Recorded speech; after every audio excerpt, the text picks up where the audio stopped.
আসসালামু আলাইকুম প্রিয় দর্শক, আপনাদেরকে শুভেচ্ছা আমন্ত্রণ জানাচ্ছি চ্যানেলের সংবাদে। আর এখনকার সংবাদ নিয়ে আপনাদের সাথে আছি আমরা দুজন, আমি খায়রুল বাশার এবং আমি নবনীতা। বিস্তারিত সংবাদে শুরুতেই জানিয়ে দিচ্ছি ফ্রেশ প্রিমিয়াম টি সংবাদ শিরোনাম। নতুন প্রজন্মের মাঝে মুক্তিযুদ্ধের চেতনা ছড়িয়ে দিতে প্রধান বিচারপতির আহ্বান, বজলুর রহমান স্মৃতি পদক প্রদান। দেশের স্বার্থ বিসর্জন দিয়ে সরকার কারো সাথে বন্ধুত্ব রক্ষা করে না বলল আওয়ামী লীগ। রেল চুক্তি সার্বভৌমত্বের জন্য হুমকি মনে করে বিএনপি। এবং টি-20 বিশ্বকাপের ফাইনালে ভারত সাউথ আফ্রিকার লড়াই শনিবার। প্রোটিয়াদের প্রথমবার শিরোপা জয়ের সুযোগ আর ভারতের পুনরুদ্ধারের মিশন।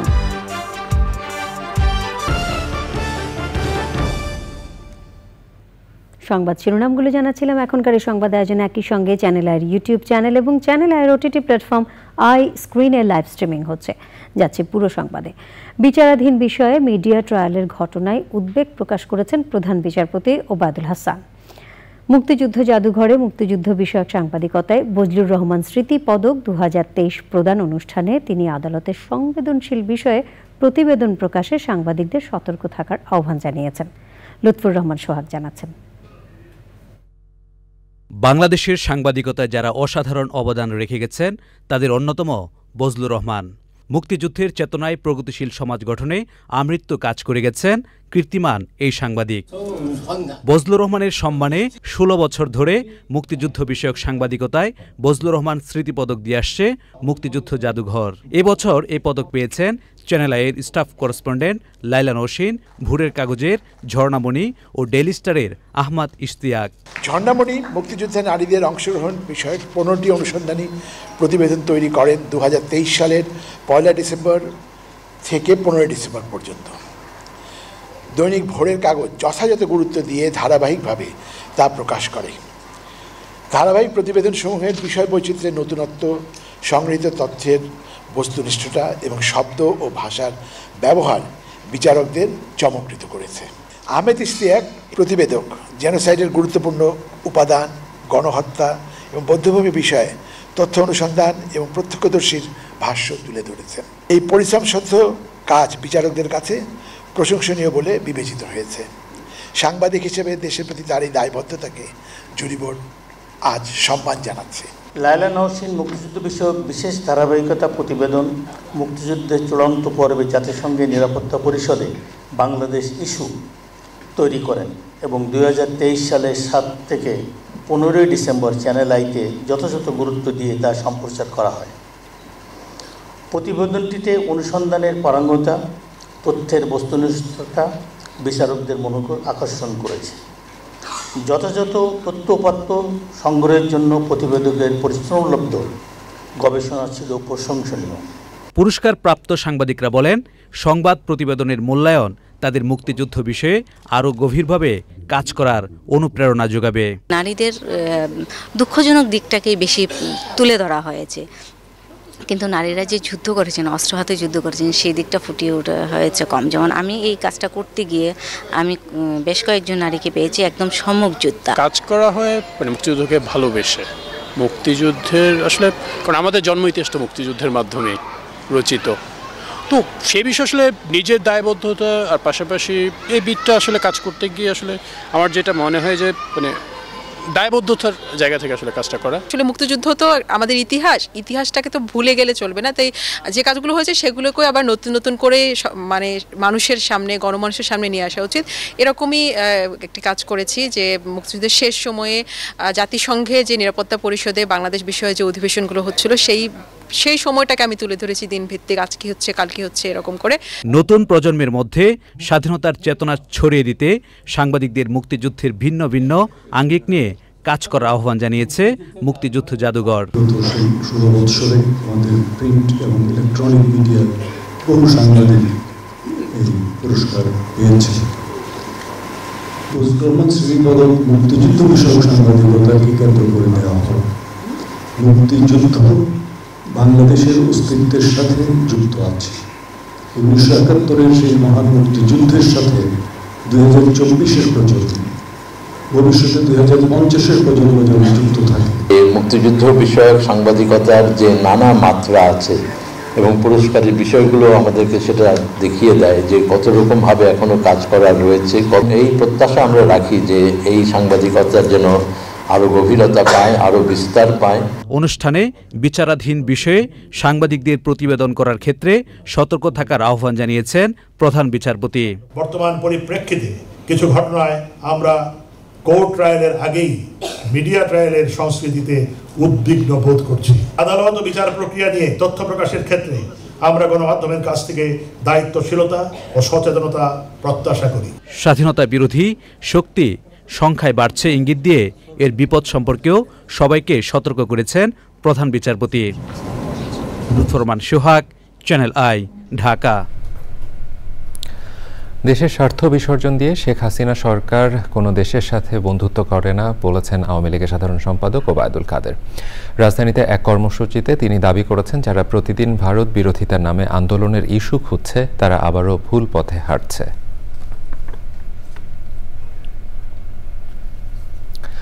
বাংলাদেশের ওপর দিয়ে ভারতের রেল চলাচলের চুক্তি সার্বভৌমত্বের জন্য হুমকি বলে মন্তব্য করেছেন বিএনপির চেয়ারপারসনের উপদেষ্টা জয়নুল আবেদিন ফারুক। সকালে জাতীয় প্রেস ক্লাবে প্রজন্ম বাংলাদেশ আয়োজিত বিক্ষোভ সমাবেশে তিনি বলেন, অসম এই চুক্তি বাতিল না করলে জনগণ সরকারকে ক্ষমা করবে না। তিনি বলেন, ভারত বিরোধিতা বিএনপির নয়, দেশের জনগণের ইস্যু। দেশে অকার্যকর গণতন্ত্র প্রতিষ্ঠা করতে ভারত ক্রমাগত চেষ্টা চালাচ্ছে বলেও অভিযোগ করেন তিনি। জয়নুল আবেদিন ফারুক বলেন, দেশের মানুষ দিল্লির দাসত্ব কোনোভাবে মেনে নেবে না। বিএনপি দেশে একদলীয় শাসন ভেঙে গণতন্ত্র প্রতিষ্ঠা করবে।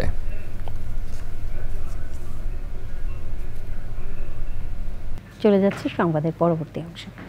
দুর্নীতি রোধ এবং দুর্নীতিবাজদের তালিকা প্রণয়নের দাবিতে রাজধানীতে মানববন্ধন ও সমাবেশ করেছে নতুন ধারা বাংলাদেশ এনডিবি। সকালে জাতীয় প্রেস ক্লাবের সামনে কর্মসূচিতে দুর্নীতিবাজদের তালিকা তৈরি করে তাদের সম্পদ বাজেয়াপ্তের দাবি জানান বক্তারা। নেতারা বলেন, দৃষ্টান্তমূলক শাস্তি না হওয়ায় বেনজির, মতিউরের মতো কর্মকর্তারা সম্পদের পাহাড় গড়ার সাহস পায়। তাদের সম্পদ বাজেয়াপ্ত করে জনবান্ধব খাতে ব্যবহারের দাবি জানান তারা। পরে সাবেক আইজিপি বেনজির আহমেদ এবং এনবিআর কর্মকর্তা মতিউর রহমানের কুশপুত্তলিকা দাহ করা হয়।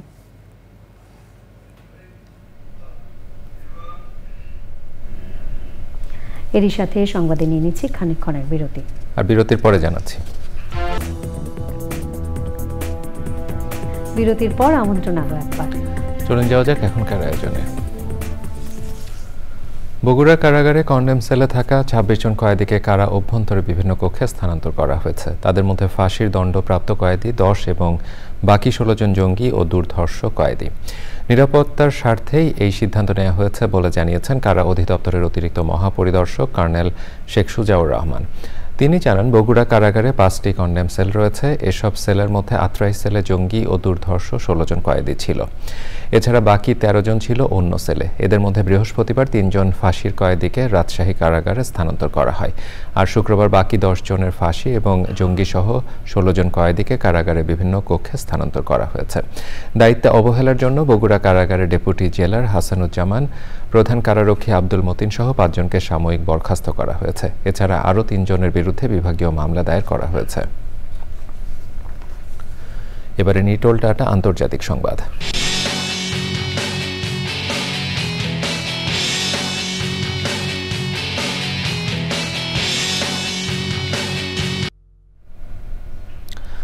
ভারী বৃষ্টিতে বিপর্যস্ত ভারতের রাজধানী দিল্লি। শুক্রবার সকালে প্রবল বর্ষণে ভেঙে পড়েছে দিল্লি বিমানবন্দরের 1 নম্বর টার্মিনালে ছাদের অংশ। এই ঘটনায় একজনের মৃত্যু হয়েছে, আহত কমপক্ষে 6 জন। বৃষ্টির কারণে দিল্লির বিভিন্ন স্থানে জলাবদ্ধতা দেখা দিয়েছে।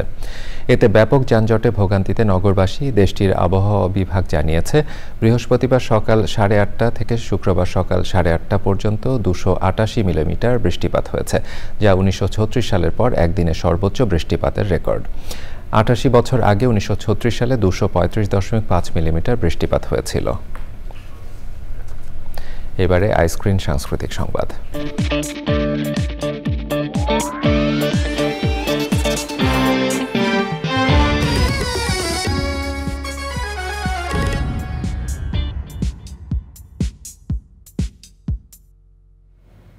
বিশ্বকবি রবীন্দ্রনাথ ঠাকুরের বিখ্যাত কাব্যধর্মী উপন্যাস শেষের কবিতা অবলম্বনে নির্মিত হল চিত্রগল্প, যেখানে উপন্যাসের সামগ্রিক বিষয়কে 70টি স্থির চিত্রের মাধ্যমে তুলে ধরা হয়েছে। এ ধরনের উপস্থাপনা বর্তমান প্রজন্মকে সাহিত্যমুখী করে তুলবে বলে মনে করেন সংশ্লিষ্টরা। মিথিলা নাজনীন জানাচ্ছেন। সাহিত্যের ভিন্নধর্মী উপস্থাপনা বরাবরই সংস্কৃতি মনাতের আগ্রহের কেন্দ্রবিন্দু। তেমনি এক উপস্থাপনা বিশ্বকবি রবীন্দ্রনাথ ঠাকুরের বিখ্যাত কাব্যধর্মী উপন্যাস শেষের কবিতার। গান, কবিতা বা সিনেমায় নয়, এবার বেশ কিছু স্থির চিত্রের মাধ্যমে তুলে ধরা হলো উপন্যাসকে, যেখানে বইয়ের পাতায় পড়া মূল চরিত্র অমিত লাবণ্যকে জীবন্ত করে তুলে ধরা হয়েছে। পাশাপাশি নান্দনিক ক্যাপশন আরও আকৃষ্ট করছে সবাইকে। শুধুমাত্র সামাজিক যোগাযোগ মাধ্যমে মনোনিবেশ না করে তরুণদের এমন সৃষ্টিশীল কাজে সম্পৃক্ত হওয়ার আহ্বান জানান বক্তারা।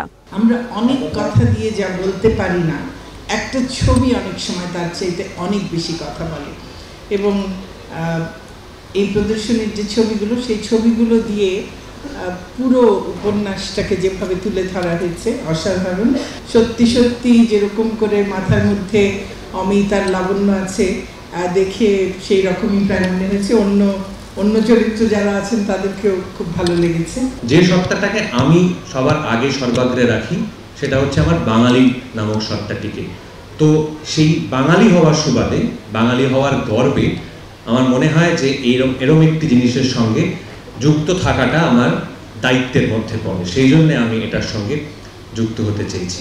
বলা হয় ওপার বাংলা অথবা এপার বাংলা ওপার বাংলা। আমার মনে হয় রবীন্দ্রনাথ এপার বাংলা ওপার বাংলার কখনোই ছিলেন না, উনি হচ্ছে বাংলার।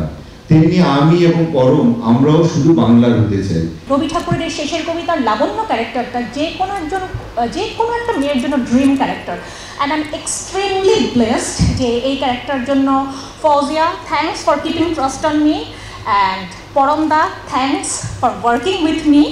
এখন তো সবকিছু মানুষ ফাস্ট চায়, দ্রুত করতে হবে। হ্যাঁ, ছবিটা দেখার পরে কিন্তু অনেক কিছু চিন্তা করার থেকে যায়, তো ওই জায়গাটা রাখার জন্যই আমাদের ছবিতে আসা। বিশাল গণমাধ্যমের উপস্থিতি, আমরা খুবই আনন্দিত যে গণমাধ্যম এই অনুষ্ঠানটিকে সর্বোচ্চ সহযোগিতা করছে এবং এটি মানুষের কাছে পৌঁছে দিতে বদ্ধপরিকর। Special thanks to channel I. সরকারের সংস্কৃতি বিষয়ক মন্ত্রণালয়ের অনুদানে এবং সিটি ব্যাংকের সহযোগিতায় নির্মিত এই আয়োজনের মিডিয়া পার্টনার চ্যানেল আই। প্রদর্শনীটি শিল্পকলা একাডেমির চিত্রশালায় শনিবার ও রোববার বেলা 11টা থেকে রাত 8টা পর্যন্ত সবার জন্য উন্মুক্ত থাকবে।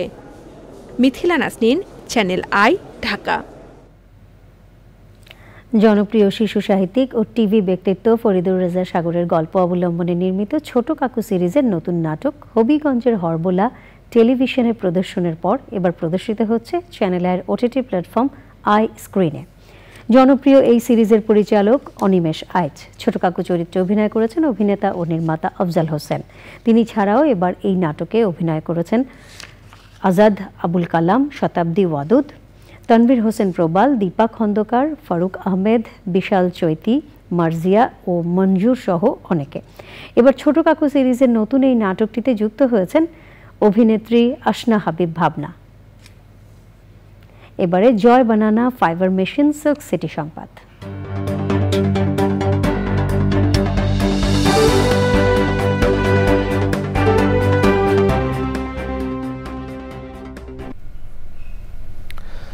বাঘা উপজেলা আওয়ামী লীগের সাধারণ সম্পাদক আশরাফুল ইসলাম বাবুল হত্যা বিচারের দাবিতে এবং আওয়ামী লীগের সভাপতিমণ্ডলী সদস্য ও রাজশাহী সিটি কর্পোরেশনের মেয়র এইচ.এম. খায়রুজ্জামান লিটনের বিরুদ্ধে অপপ্রচার ও শাহরিয়ার আলম এমপির দৃষ্টান্তমূলক শাস্তির দাবিতে রাজশাহীতে বিক্ষোভ মিছিল ও প্রতিবাদ সমাবেশ হয়েছে। রাজশাহী মহানগর যুবলীগ, শ্রমিক লীগ, স্বেচ্ছাসেবক লীগ ও ছাত্রলীগ এই বিক্ষোভ মিছিল এবং প্রতিবাদ সমাবেশের আয়োজন করে। শুক্রবার বিকেলে কুমারপাড়ায় মহানগর আওয়ামী লীগ কার্যালয়ের সামনে থেকে বিক্ষোভ মিছিল বের করা হয়। মিছিলটি নগরীর বিভিন্ন সড়ক প্রদক্ষিণ করে। এরপর সাহেববাজার 0 পয়েন্টে প্রতিবাদ সমাবেশ অনুষ্ঠিত হয়। প্রতিবাদ সমাবেশে বক্তারা এমপি শাহরিয়ার আলমকে রাজশাহী মহানগরীতে অবাঞ্ছিত ঘোষণা করে। প্রতিবাদ সমাবেশে শেষে শাহরিয়ার আলমের কুশপুত্তলিকা দাহ করা হয়। বিক্ষোভ মিছিল ও প্রতিবাদ সমাবেশে সভাপতিত্ব করেন রাজশাহী মহানগর যুবলীগের সভাপতি মনিরুজ্জামান খান মনির। সভায় বক্তৃতা করেন রাজশাহী মহানগর যুবলীগের সাধারণ সম্পাদক তৌরিদ আল মাসুদ রনি, মহানগর শ্রমিক লীগের সভাপতি মাহবুবুল আলম, মহানগর স্বেচ্ছাসেবক লীগ সভাপতি আব্দুল মুমিন এবং অন্যরা। এবারে কৃষি সংবাদ।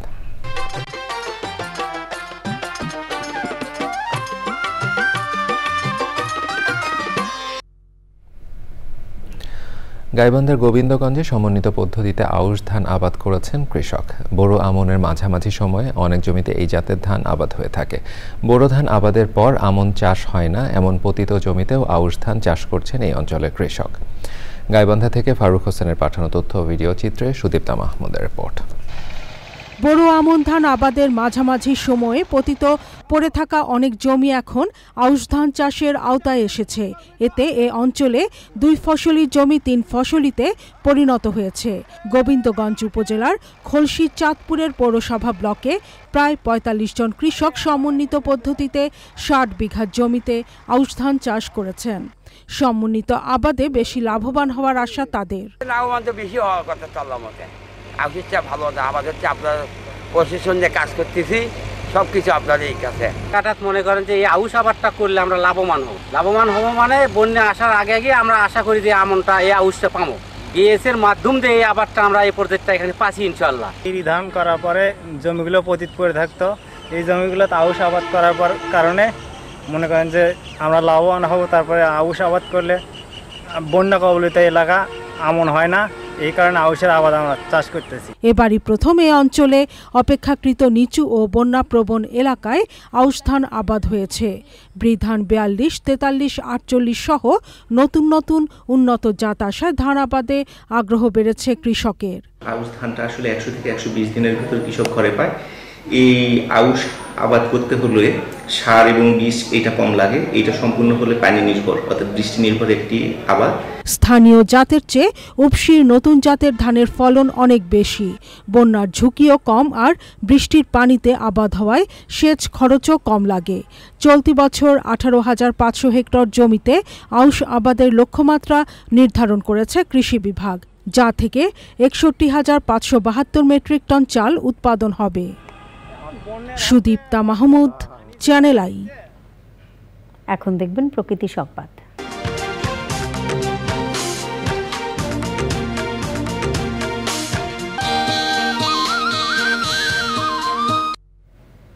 পাখি রক্ষায় ব্যতিক্রমী উদ্যোগ নিয়েছেন বগুড়া শেরপুর উপজেলা নির্বাহী কর্মকর্তা। উপজেলার গাছে গাছে বসানো হয়েছে দুর্যোগ সহনশীল পাখির বাসা। এমন উদ্যোগ হুমকিতে থাকা জীববৈচিত্র্য রক্ষায় গুরুত্বপূর্ণ ভূমিকা রাখবে বলছেন পরিবেশবাদীরা। রফ জালালের তথ্য ভিডিও চিত্র আরও জানাচ্ছেন আফরোজা হাসি। জলবায়ু পরিবর্তনের বিরূপ প্রভাবে বাড়ছে প্রাকৃতিক দুর্যোগ।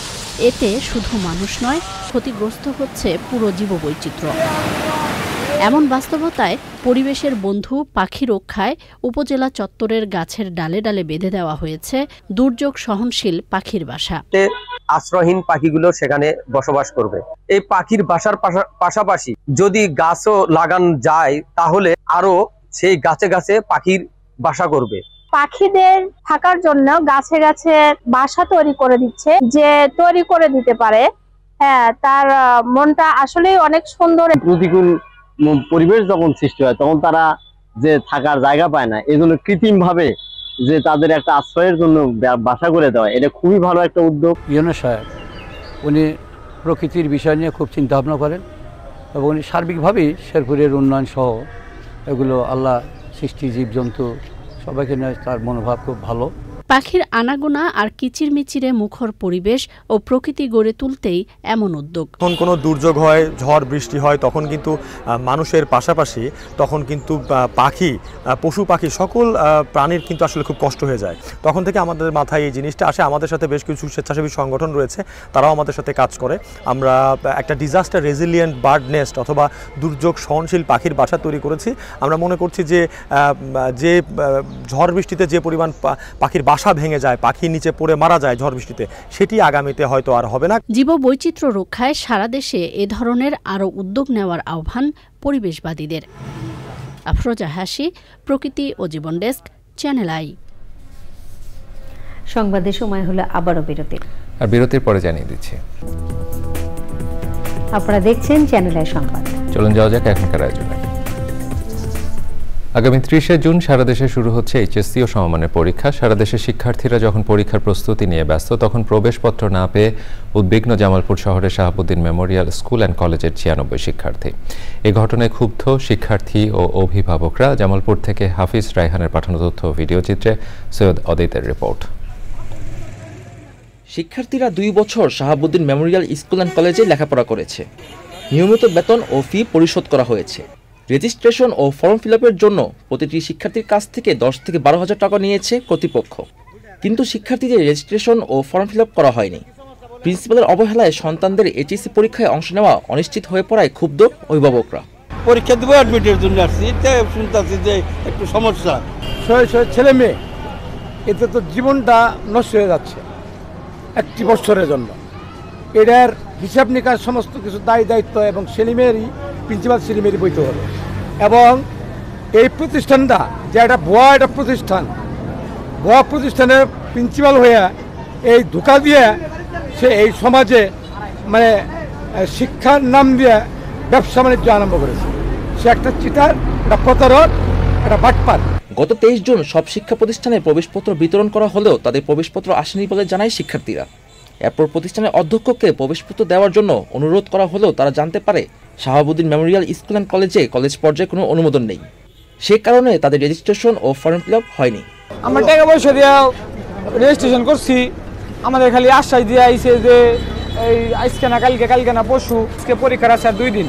আমরা আজকে আসছি, যে আসার পরে দেখতেছি যে এই স্যার নাই, স্যারে শুনি যে এই ঘটনা, স্যারে সাসপেন্ড করছে, টেন করছে। এটা তো কাজটা ঠিক করেন, আমরা জ্ঞান আমাদের কি লাইফটা কি তাহলে নষ্ট হবে? 2 বছর লাইফ। রেজিস্ট্রেশন হয়েছে, এখন শুধু এডমিট আসা বাকি। স্যার এটা জানাইছে যে শুরু হয়ে যাব। এই ঘটনায় কলেজের পরিচালনা পর্ষদ প্রিন্সিপাল রেজাউল ইসলাম সেলিমকে সাময়িকভাবে অব্যাহতি দিয়েছে বলে জানান শাহাবুদ্দিন মেমোরিয়াল স্কুল অ্যান্ড কলেজের ভাইস প্রিন্সিপাল হুমায়ুন কবির।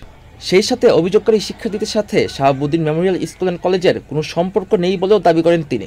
এই ঘটনার সাথে শাহাবুদ্দিন মেমোরিয়াল স্কুল অ্যান্ড কলেজের শিক্ষক, শিক্ষার্থী এবং এমপ্লয়ি যারা আছে কোনোভাবেই জড়িত না। এটা প্রিন্সিপাল স্যারের, আমাদের প্রিন্সিপাল স্যার রাজুল ইসলাম সেলিম স্যারের নিজস্ব ব্যক্তিগত কাজ, ব্যক্তিগতভাবে তিনি করেছেন। এর সাথে আমরা কোনোভাবেই ম্যানেজিং কমিটি কোনোভাবেই সম্পৃক্ত না। তবে শাহাবুদ্দিন মেমোরিয়াল স্কুল অ্যান্ড কলেজের প্রিন্সিপাল রেজাউল ইসলাম সেলিম টেলিফোনে জানান সব দ্রুত ঠিক হয়ে যাবে। সৈয়দ অদিত, চ্যানেল আই।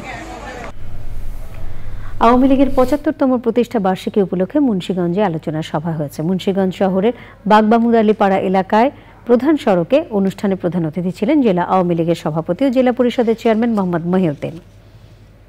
প্রধান বক্তা মুন্সিগঞ্জ 3 আসনের সংসদ সদস্য হাজী মোহাম্মদ ফয়সাল বিপ্লব। সভাপতিত্ব করেন সদর উপজেলা আওয়ামী লীগের সভাপতি আফসার উদ্দিন ভূঁইয়া। উপস্থিত ছিলেন সদর উপজেলা চেয়ারম্যান আনিসুজ্জামান আনিস, সদর উপজেলা আওয়ামী লীগের সাধারণ সম্পাদক শামসুল কবির মাস্টার এবং অন্যরা। বাংলাদেশ ছাত্রপক্ষের 1 বছর পূর্তিতে আলোচনা সভা হয়েছে। রাজধানীর বিজয়নগরে সংগঠনের কেন্দ্রীয় কার্যালয়ে সভার আয়োজন করা হয়। ছাত্রপক্ষের কেন্দ্রীয় সভাপতি মোহাম্মদ প্রিন্স আলামিনের সভাপতিত্বে অনুষ্ঠানে প্রধান অতিথি ছিলেন বিএনপি চেয়ারপারসনের উপদেষ্টা হাবিবুর রহমান হাবিব। এ সময় ছিলেন এবি পার্টির সদস্য সচিব মুজিবুর রহমান মঞ্জু সহ কেন্দ্রীয় নেতারা এবং সমমনা ছাত্র রাজনৈতিক দলের নেতাকর্মীরা।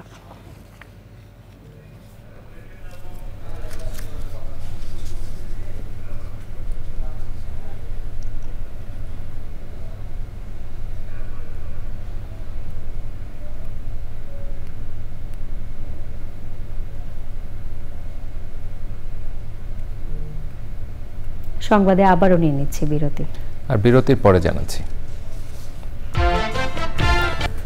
নিউ ইয়র্ক প্রবাসীদের কাছে পরিচিত বাংলা বইয়ের প্রতিষ্ঠান মুক্তধারা আগুনে ক্ষতিগ্রস্ত হয়েছে। স্থানীয় সময় 26 জুন বুধবার রাত 11:15টায় একটি রেস্টুরেন্ট থেকে আগুনের সূত্রপাত বলে ধারণা করা হচ্ছে। ফায়ার সার্ভিসের বেশ কয়েকটি ইউনিট কয়েক ঘন্টার চেষ্টায় আগুন নেভায়। আগুনে 74 স্ট্রিটের রেস্টুরেন্ট সহ আশেপাশে কয়েকটি দোকানও ক্ষতিগ্রস্ত হয়।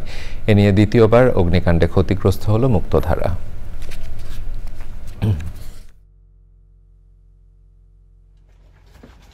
বাসায় পৌঁছার কিছুক্ষণের মধ্যে আমার এক ছোট ভাই ফোন করলো। ফোন করে বলল যে আগুন জ্বলছে মুক্তধারায়। কারণ এই মুক্তধারা শুধুমাত্র একটি বইয়ের দোকান না, বইয়ের এটার মধ্যে এমন কিছু সংগ্রহ আছে, হ্যাঁ, যে সংগ্রহগুলা দুর্লভ সংগ্রহ, বাংলাদেশ এবং পশ্চিমবঙ্গের এমন আর্কাইভ ভ্যালুর বই আছে, সেই বইগুলা ডেস্ট্রয় হয়ে গেছে অনেক। চতুর্থ smart brain Bangladesh national competition awards ceremony ও কনভোকেশন অনুষ্ঠিত হয়েছে। রাজধানী কৃষিবিদ ইনস্টিটিউশন মিলনায়তনে স্মার্ট ব্রেইন গ্র্যাজুয়েটদের হাতে সম্মাননা স্মারক ও মেডেল এবং ন্যাশনাল কম্পিটিশন বিজয়ীদের হাতে ক্রেস্ট ও মেডেল তুলে দেন স্মার্ট ব্রেইন বাংলাদেশের চেয়ারম্যান ডাক্তার কারি মোহাম্মদ রমজান আলী এবং ভাইস চেয়ারম্যান মোহাম্মদ আসকার আলী। এই শিক্ষণ পদ্ধতিতে শিক্ষার্থীরা অ্যাবাকাস ও মেন্টাল অ্যারিথমেটিক্স দ্রুত সময়ের মধ্যে গণিত সহ বিভিন্ন সমস্যার সৃজনশীল সমাধান করতে পারে। ন্যাশনাল কম্পিটিশনে বিজয়ীরা 11 আগস্ট থাইল্যান্ডে 22তম স্মার্ট ব্রেইন ইন্টারন্যাশনাল কম্পিটিশনে 18টি দেশের প্রতিযোগীদের সাথে তাদের প্রতিভা প্রদর্শনের সুযোগ পাবে।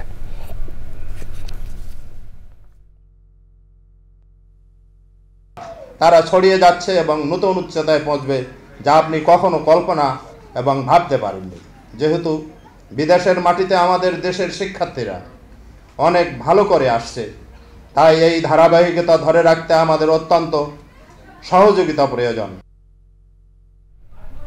এবারে খেলার খবর।